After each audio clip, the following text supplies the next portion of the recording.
Hi everyone, in this tutorial I will show you how to create a Toposolid in Revit.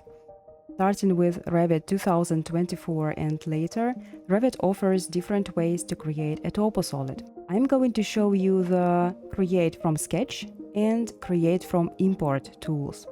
We will start with the manual creation method. So I first go to the Messen and Site tab, and here I will select a Toposolid. I am in the level 0 plan view now and am creating the boundary for my future Toposolid. You can slightly change this shape if needed,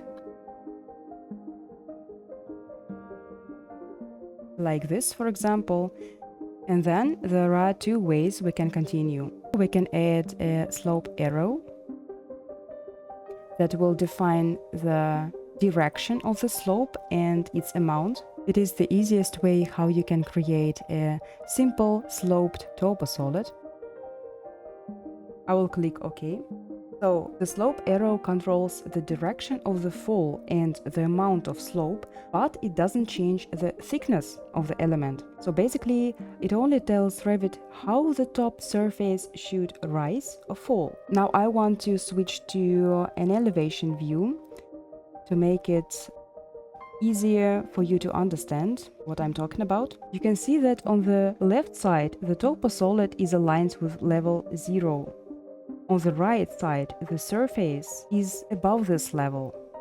So the Toposolid slopes downward from right to left, but its type thickness remains unchanged. To control how much slope you want, you can go to the properties of the slope arrow. You can do it while in sketch mode. Here in the properties of the slope arrow, you can change the height offset at tail and height offset at head. I won't do it right now, I just wanted to let you know that it is possible. Next, I will show you how you can manually build a more detailed terrain variation. To access the shape editing tools needed for this process, you first need to delete the slope arrow we previously created.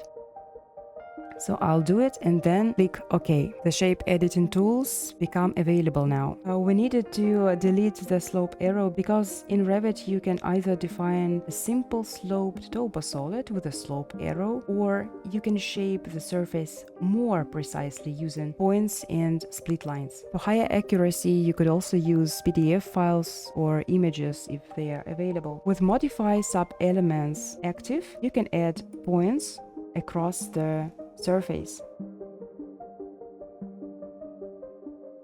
I'm adding new points along the imaginary contour line of the Toposolid.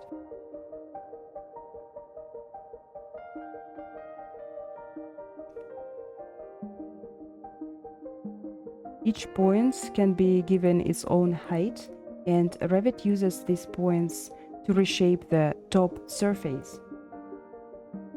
Please note that in plan view you can define the X and Y coordinates of the points, and to change the Z coordinates you need to go to the 3D view first. You could also add split lines if you want, like this, but I personally prefer to work with points, so I'll hit delete and we will continue in a 3D view.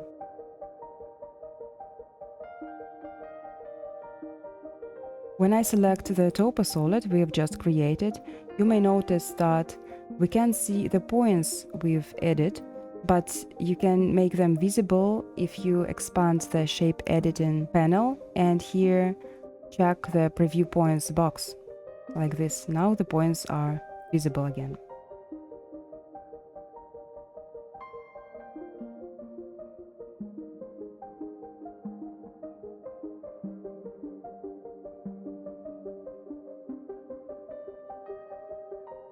When a point is selected, you can change its elevation by dragging one of the arrows up or down, or there is another option we have. We can type in a numerical value. For example, I could tell Revit 300 and it will change the elevation of this point. As the point height changes, Revit triangulates the surface between the surrounding points.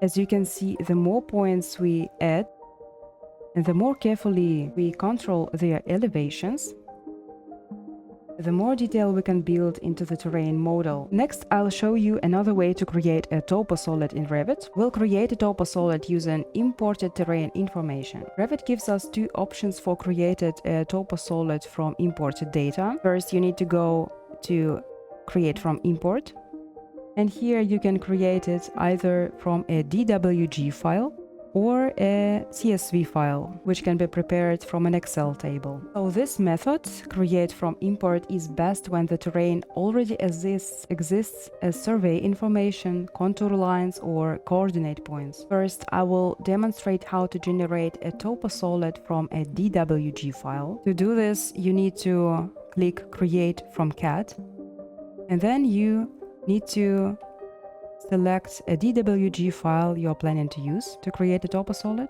Revit asks you to select the layers that should be used to create the Toposolid geometry. I will click None, and then I will check the boxes with the layers, and then I'll click OK. You're getting a warning. It means that some imported lines aren't perfectly aligned. But in most cases you can ignore this message because the Toposolid can still be created, as you can see. Next, I want to show you another way to create a Toposolid from imported data from a CSV file. But before we jump into this option, let's take a look at the CSV file.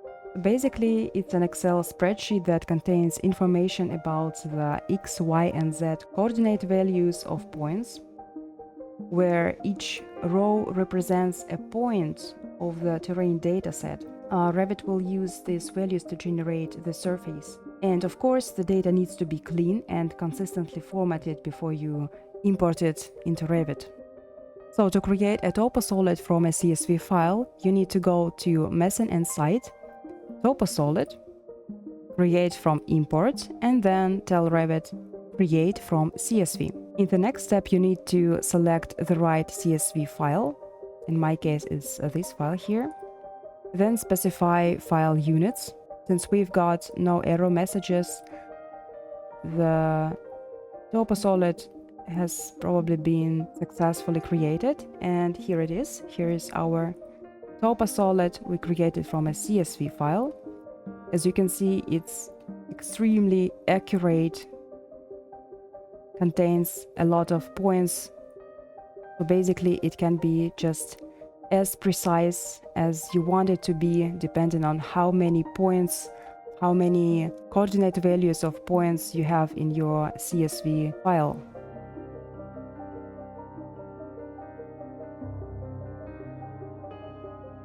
A Toposolid that we created from a DWG is also very accurate, so both of them could be used in the later project stages. These were a few ways to create a Toposolid in Revit.